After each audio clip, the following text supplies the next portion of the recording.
Hey guys, my name is Serge, and this is Jason on the other end.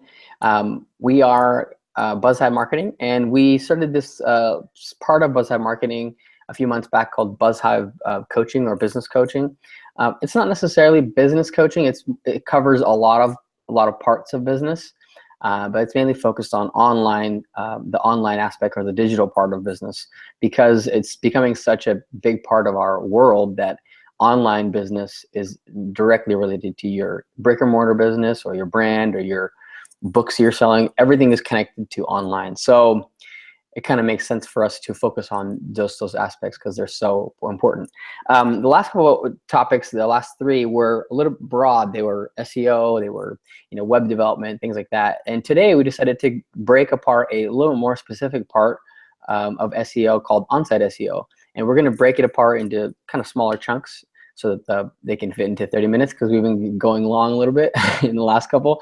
But today's topic is going to be on-site SEO, three parts specifically that are going to talk about how important it is to have a properly built website and have proper what we call on-site SEO, but kind of explaining what that is and in little sections. And Jason's going to start that off. Awesome. Absolutely. What we're talking about today is there's two parts of SEO that we're talking about. And so we talk about on-site SEO today, and there's the off-site SEO. On-site SEO affects our page authority. How good of content, how good of an experience does our website generate for users, the traffic that's coming to your site, but also the search engines. The offsite SEO is all the things that are happening on other parts of the internet pointing back to your website. So that affects your domain authority. But what we're talking about today and over the next couple of meetups that we're doing is the page authority and the on-site SEO. So I actually have a presentation that we're just going to kind of look at because that will make the most sense. So you are awesome. So we'll get here and we'll start. So this is what we're talking about today. The top 10 most common on-site SEO issues. So we're only talking about the first real two. It's kind of three, but we're really just talking about two main things today. And so let's just get into it. But remember, when we're talking about SEO, we're talking about search engine optimization. The search engines, primarily we're talking about Google, but there's Bing and there's Yahoo and there's other search engines that are sending robots to your site to see what your site is about. And so they're looking at your site, they're looking at the code, the structure, the setup, the pages to see if you are the best possible search result when somebody asks a question. So if you're a dentist and someone types in dentist in my area, they want to give the best possible search result they possibly can for that search. They can only do that if they have good information. So this search engine optimization, the SEO that we're focusing on, is giving the best possible answers we can to Google so that they know that you are the best possible search result. So we actually looked at over 100,000 websites using a tool called SEMrush that we love. We looked at over 450 billion pages to get this information, and of those 100,000 websites, we got some really good answers. And so these percentages that we're giving, the numbers that we give in these talks, are based on those 100,000 sites, and these are all sites that are ranking at least in the top 100 pages of a Google search result. So these are real sites with real rankings, and these are real numbers based on that. So what we found in those sites is that 50% of the websites have duplicate content. So here's how Google describes duplicate content. It's substantive blocks of content, large groups of content on your site within or across domains. So maybe just on your site, but also duplicate content from another site. Cross domains that either completely match other content or are appreciably similar.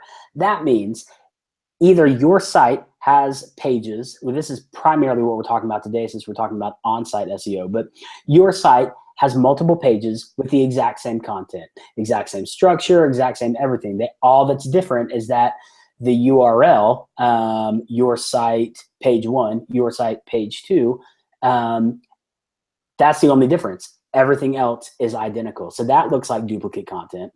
Or it's possible that you have duplicate content that you have copied and pasted directly from another website. That's the part talking about across domains. That right there is a very bad habit if that's something that you're currently doing, because not only is that not unique content on your side, but you're going to get blocked and blackballed from Google and the other search engines because you are scraping content from somebody else's website. That is the quickest, easiest way to get your site removed from Google searches, is by copying content and duplicating it from another site and posting it as your own content. So this is what Google says duplicate content is, and there's really two. And a lot of times, I just want to add, there are some occasions when even we have had, when customers have given us information and to put on a website, we put it on their website because we don't know, we don't cross-check every single sentence that people put on their website. We put that on the website, build a website, Google blocks you. We have to rework the whole entire website, and then they still don't approve your content, even though, because that's just a really bad, in their opinion, that's a really bad thing. And they just, it's a lot, you're going to have a lot more trouble to get your website back online or visible on a search if you do that, because that's like a serious offense in their opinion. Absolutely. And so there's two different areas of duplicate content. There's non-malicious and malicious content. Obviously, you don't want the malicious content, but let's look at the non-malicious. These are usually automatically generated pages of content. So discussion forums or post category pages. So a page that has the same structure. I'll give you a for real example that we have dealt with recently. We set up a site and they had a blog that had about 5 different categories, but they didn't have any posts at all in those categories. So 5 of the categories all had different names, different URLs, but the content on the page was identical. What the content was nothing. There was 0 content there. Had the same header information, same navigation, same footer information, and then 0 post content. So all of those category pages looked identical. So that was duplicate content. There wasn't anything bad or wrong there. It was just incomplete information, making it look like there wasn't unique information in those areas. Also, store items. If you have an e-commerce site where you have specific products, you might have those in different categories, but they're identical. So there are ways to do that properly. Just quickly, I don't know why it's still stuck on that first slide, just so people can kind of see the other slides. I'm not sure why it's... How about now? What do you see here? There we go. Now it's moving. Okay. So just for the sake of making this work right, I'll just run through these. Technical difficulties happen, folks. That's right, because I can see the slide. So this was the 50% duplicate content. This is Google's description of what that is. This is exactly what how they describe the content. And then this is where we are now, non-malicious and malicious content. So we talked about automatic or auto-generated pages that could have similar content. Store items, e-commerce sites might have multiple versions of one product, so that looks like duplicate content. And then also, many sites offer printer-only versions of web pages or print-friendly pages that are identical content, removing a lot of the online formatting, but then the content looks identical. Those things are not bad. What happens is it fills your whole site with many pages of one bit of content and does not look organized or properly made. There are ways to help if you need all of that content to make those work properly, and we're going to talk about those in the coming slides. But those are things that aren't necessarily bad. They just need to be organized properly for the search engines to make you a better experience for the search engines and for actual users of your site. The malicious content that comes is when people deliberately try to deceive the search engines to improve their search engine ranking or build more traffic by having, this usually happens with multiple websites having duplicate content, trying to spam websites have, yes, that's what they're trying to really fight, is spam. Right. And so those experiences are going to be awful for someone because all they're trying to do is build traffic or take traffic away from other sites or things like that. Those type of sites are blocked by the search engine. So because the main issue is that they are causing a poor user experience. Because if people come to those sites and then there's no real way to interact or get real information or truly answer a question, it's a poor user experience. If Google gives poor user experience websites up as the right example, people are going to start using Google. So they're not going to put those up. That's why they put so much work into checking content and checking sites, and why they've set up such a very specific structure to do that. So how does Google even know what to look at on your site? Well, if you're not doing any work at all on your site and you're just hoping that Google one day will come to your site and look at it, then they're going to figure out what pages are the most important. That is doing no on-site SEO, so that is not ideal at all.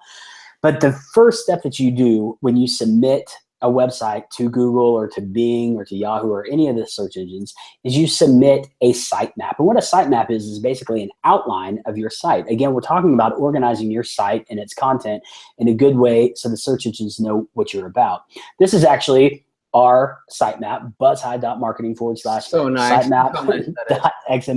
It is gorgeous. But this sitemap basically holds the search engine's hands and gives them a tour of the site. If you were to click on these links right here, it would bring you, this is kind of the top level sitemap, then we've organized it into deeper levels of sitemap to point for categories or how important a page is. But this is just the entryway to saying, these are the most important pages on our site. We want you to look at all of them. If you keep pages out of your sitemap, then the search engines are going to know, we don't think that this page is important. Don't waste your time on going to this page. There's a couple of different ways of doing this. You can edit the XML sitemap directly. You can also, there's code that you can put on your page to tell the robot when they get to that page to not follow it. Usually these would be pages like an account page. If your users can have an account page on your site, if you're trying to sell, I don't know, muffins on your website and someone else, that account page. Now I'm hungry. Yeah, that user page doesn't say anything about muffins. So why would you even want that on your page? You would tell the search engines not to follow that page, and you would not put it in your sitemap because you are telling the search engines, we don't think this page is important. This is not the right answer that you're looking for. And so this is just a way of organizing and telling the search engines what to look for. When you look at the actual code of a sitemap, it looks more like this. And this will make a little bit more sense. There's some code at the beginning telling you that this is a sitemap, blah, blah, blah.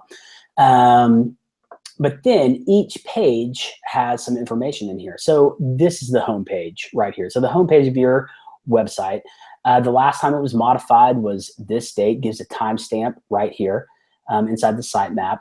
And then how often do we check for updates on the home page? Well, we have it set to go daily.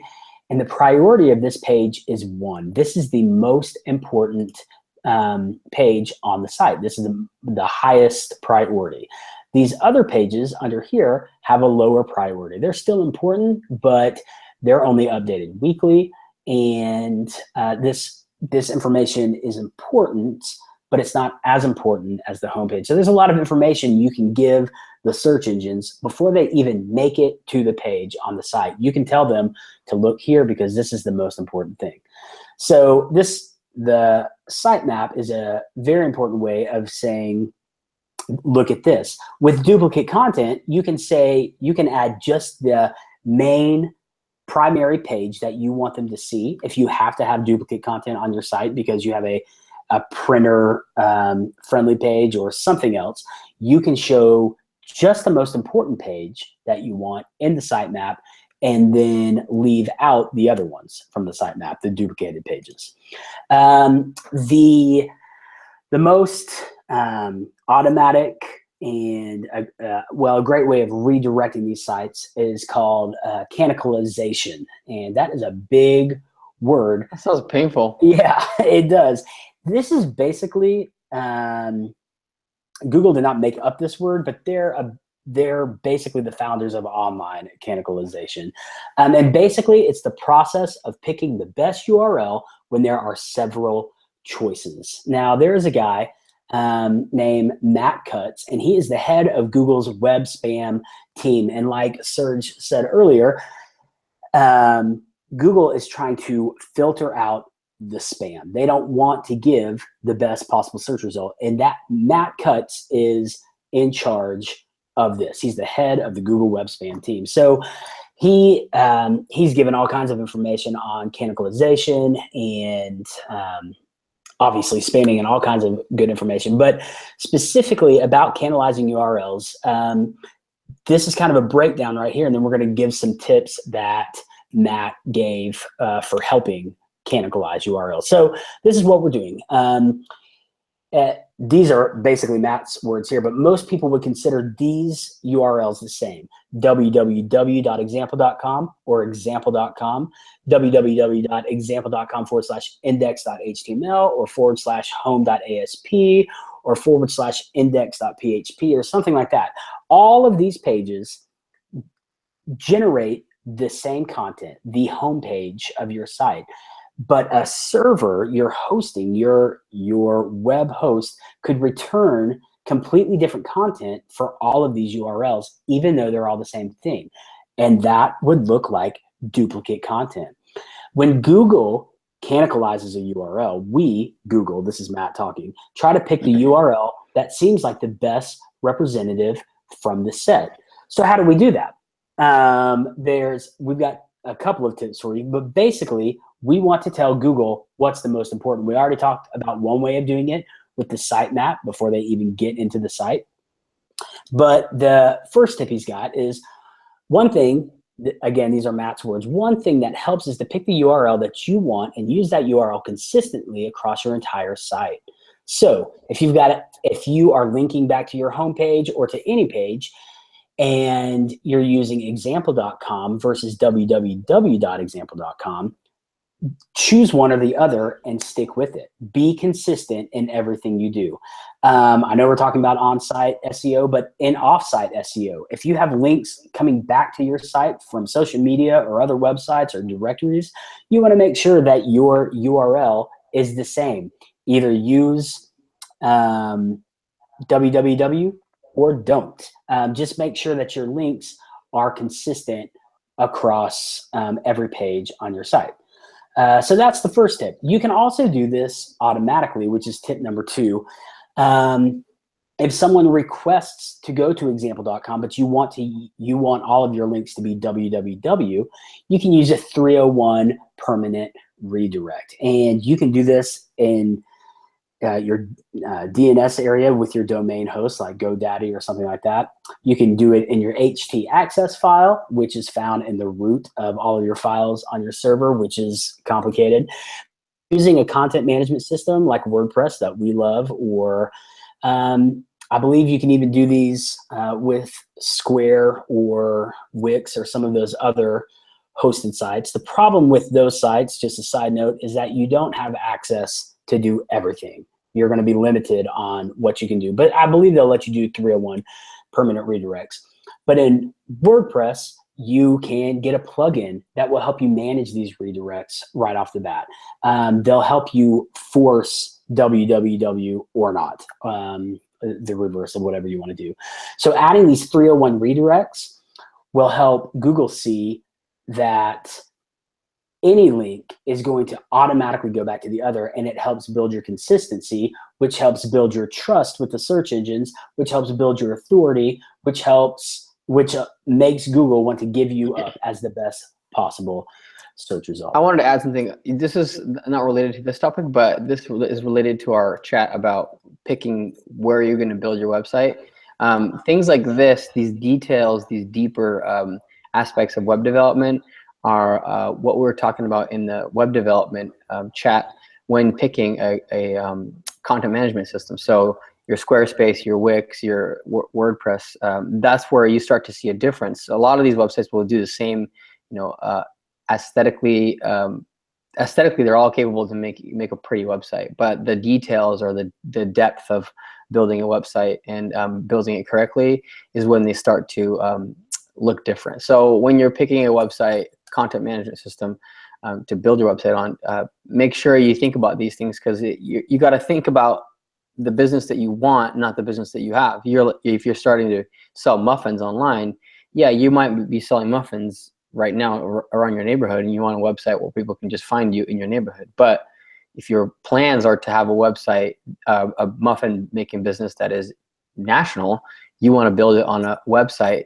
You want to build the website on a content management system that can handle that kind of growth. Absolutely. So I won't go into the major detail of doing this manually on a straight HTML site if you don't have a content management system, but you can add this code. If you're doing this straight HTML, you don't need us. Maybe. That's not necessary. Maybe.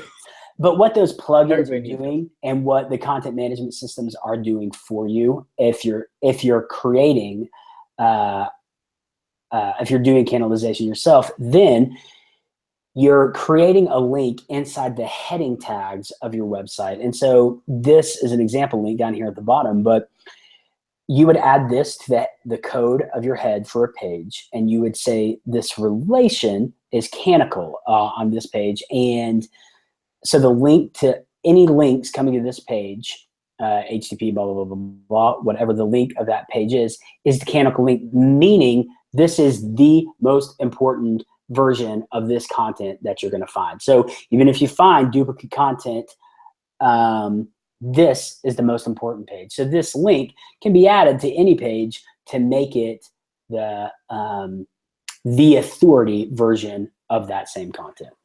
Again, all of that goes back to this point right here. Search engines are specifically designed to make the web a better place for users. Valuable, unique content is highly appreciated by both search engines and users. As a user to a website, you want to be able to get content quick and easy, and you don't want to see duplicate content. That's a big part of it. But the search engines want that same thing, and they're seeing the website from the back end. So you've got to be organized well. And let me just tell you about the canonicalization of URLs. Google put that in place. If you want Google to like you, you've got to follow their rules. And that's what we're talking about right here. So that's duplicate content. Half the sites out of the 100,000 sites we looked at, half of them have this duplicate content issue. 45% of the sites, this is our next of our top 10, are missing alt tags with their images. Both of these issues right here, this are talking about images on your site, but 45% of the sites have alt tags missing from their sites. Alt tags provide textual descriptions of images, which make it possible for search engines to categorize them. When a search engine comes and looks at your site, they're not looking at how pretty it is. They're looking at the code on the back end. If they see an image and they don't know what it's in relationship to, or they don't have any reference for it, they're not going to know what it is. It's just going to look like, I'm so sorry, something is happening to my phone. It's going to look like just a big block of code versus actual content for your site. So we're going to look at how to add an alt tag. The other issue is that 10% of the websites out of the 100,000 have broken images. Broken image links are dead ends for users and search engines, and they can cause search engines to downgrade your website. If you have broken or big gaping holes in your website, the search engines say they are not the best possible search result, so we're just going to keep moving or give somebody else up as the best possible search result.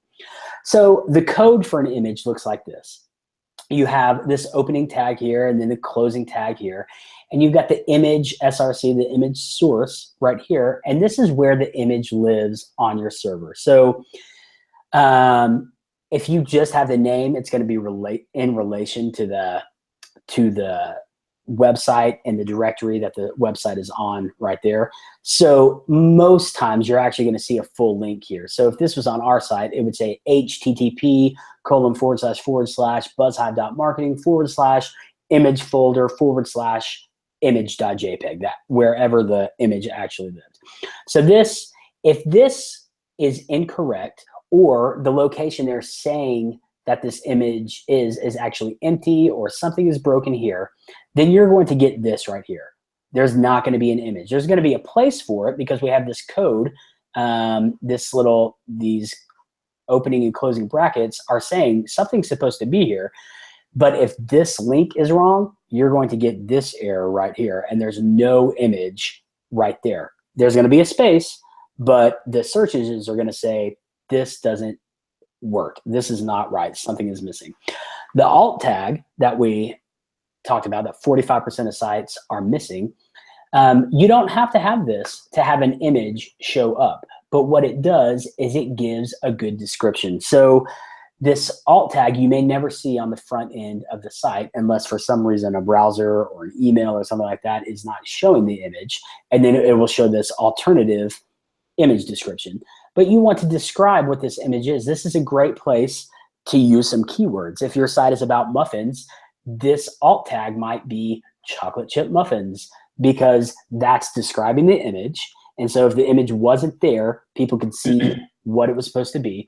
And so also, remember that the robots, I just call them robots, but Google's software doesn't actually see the image. It reads the image as code. So whatever make sure that this is a really important thing. So for you to let Google know what your website is about, not just the content as far as the written content, but the images. Like these are the images we have on this website that are related to what we are selling or talking about. Right. And again, with using your keywords, this is a great way to have a great description, but the name of your image should be what the image is, not just image XXX23418. It should be chocolate chip muffin.jpg. And then the alt tag would be chocolate chip muffin if the picture is a chocolate chip muffin. The next bit of code that helps describe and make this piece of code make sense to the search engines is the title tag. So title equals image tooltip. And what image tooltip would be another descriptive word. So when somebody hovers over the image with their mouse, the image tooltip comes up. And you've seen this before on websites. So you scroll over an image and then some information comes up. So this could be, if this was a button, this might say, click me to find out more information or whatever. But these could be some more descriptive words to help this image make sense to the search engines. So that 10% of websites have broken images. 45% of those websites that we researched are missing this description, and they're missing a huge piece of telling the search engines what their site is about and optimizing their authority and their trust with the search engines on the site. So quick review, 50% of the websites, the 100,000 websites that we looked at, face duplicate content issues. There are ways to work around that. All of your duplicate content may not be malicious, but it could still be hurting your authority because your site looks confusing to the search engines. You want it to be as organized as possible so that the search engines easily know what your site is about. The other side note about malicious content is, even if you're not purposefully trying to be deceptive or any of the things that we talked about with malicious duplicate content, it's easy to accidentally become a malicious content based on duplicate content. That's why it's so important to manage that content. Again, 45% of the websites are missing alt attributes for images, and 10% have broken images. And we know that images online are super important. Look at Instagram, Pinterest, Facebook. That is why I personally go to those, is to look at images and to watch videos. That extra information will help set you apart from 50% of the other websites online if you can get this under control. I wanted to add something real quick regarding the overall topic of on-site SEO. Think of it like this. Your website is like a report that you're turning into your teacher. Google is your teacher. They are the ones that are going to grade your website. So you might have written a report about whatever the topic is, right? And it looks pretty, and there's all kinds of pretty pictures and fonts, and you did it on really nice paper, and you turn it in, but Google, the teacher, says, hey, here are the requirements for this report. This report that you gave me is very pretty, and it's awesome, and everything's the way that you wanted it, standards right here. So you can find a happy medium between those two. You can still have a pretty website and design it, make it look cool and make it look hip and whatever, whatever you want to do with your website.